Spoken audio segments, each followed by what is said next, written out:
Primero yo desdramatizaría la situación porque todo debe ser mirado en los marcos de eh, el momento que se vive en términos de tiempo y segundo, las cosas ocurridas para llegar a este punto.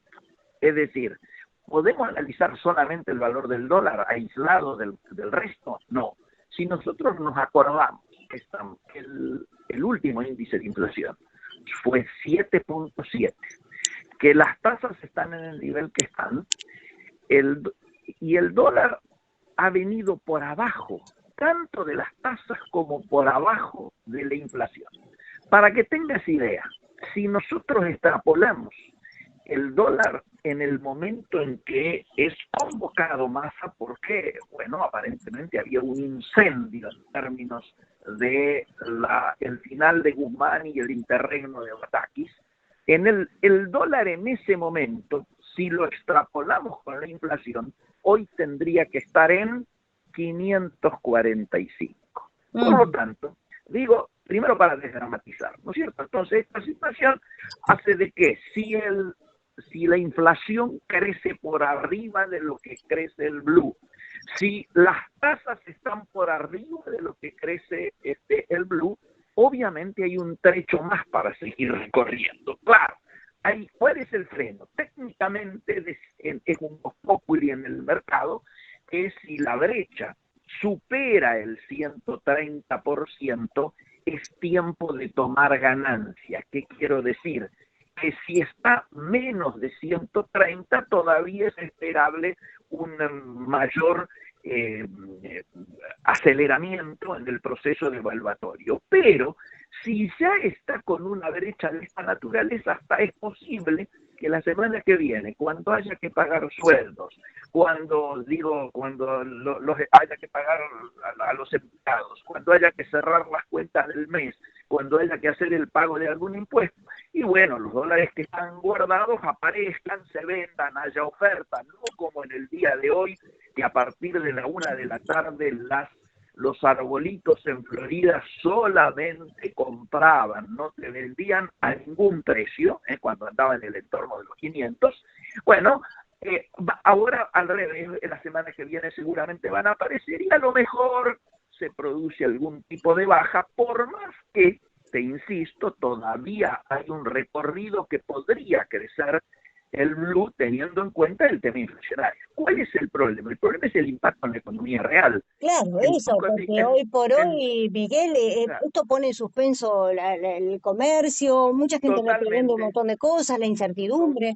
totalmente. Hoy prácticamente está parada la economía real. Ya venía parado el comercio exterior. Hubo unas resoluciones del Banco Central por el cual se demoran y se modifican formas de pago de fletes y de servicios al exterior, con lo cual prácticamente no hubo salida de dólares los últimos 2 o 3 días. Ahora, cuando yo te decía miremos el tiempo que se está viviendo, es porque en todo año electoral se produce lo que se denomina cambio de cartera. Es decir, las reservas que tienen las empresas en pesos, los ahorristas, los grandes ahorristas sobre todo en pesos, cuando es un año de elecciones, 3 meses antes, cambian, se van al dólar. ¿Hasta cuándo? ¿Hasta cuándo hacen este cambio de cartera? A que se conoce quién gana las elecciones, quién es el ministro de Economía y cuál es el programa o las primeras medidas que toma, ¿no es cierto?, para luego volver nuevamente a eso, porque estás trabajando en Argentina. Esta vez lo que ha ocurrido es que esto se ha adelantado. Claro, Y se ha adelantado, falta claro, muchísimo. claro, pero ¿por qué se adelantó? Y bueno, porque la política ha metido la cola desde el oficialismo y desde la oposición.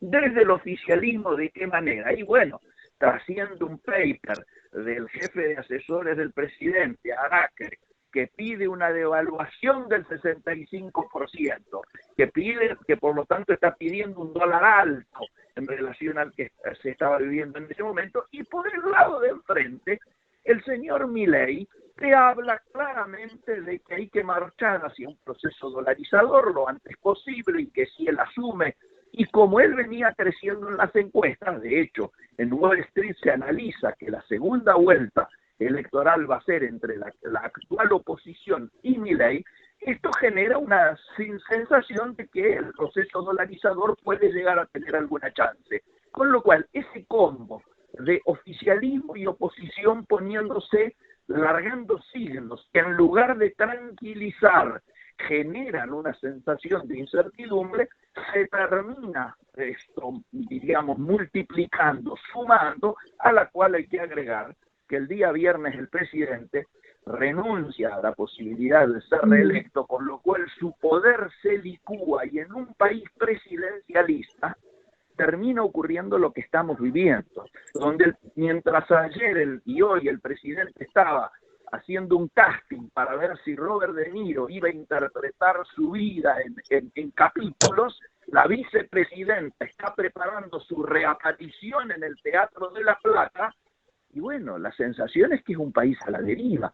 Esto ayuda, esta incertidumbre de la política ayuda a que los procesos aparezcan como, yo te diría, descontrolados. ¿Esto es una hiperinflación? No, todavía no, porque en Argentina hiperinflación se da cuando las cifras de inflación superan los 2 dígitos mensuales. ¿Es un aceleramiento? Sí. Podría ser mirado como un principio de hiper y también podría ser pensado. Yo lo que espero es que haya medidas de la suficiente sensatez que achiquen la incertidumbre y que las noticias que lleguen a partir de mañana, cuando Gabriel Rubinstein llegue a los Estados Unidos presidiendo una delegación para negociar las nuevas metas con el Fondo Monetario Internacional, sean tranquilizantes. ¿Qué serían que sean tranquilizantes? Si las óptimas serían que además de que el fondo haga la vista gorda al no cumplimiento de las metas, además trajera guita fresca. ¿Cuánto? Y unos 10.000 millones de dólares. Creo que esto no va a ocurrir, pero sí que el fondo, por presión política de los Estados Unidos, va a continuar en esto que denominamos el modo La Molina, es decir, siga. ¿Qué es lo que ocurre? Que mucha gente del staff del fondo no quiere aparecer pegada a un gobierno que se está yendo. Entonces, lo que te piden es que para que el fondo pudiera dar el ok a la solicitud de Massa, que es que todos los pagos, los desembolsos que tenían que efectuarse en el segundo semestre, se efectúen en el primero, es decir, antes de las PASO, debiera contar con acuerdo de los economistas de la oposición.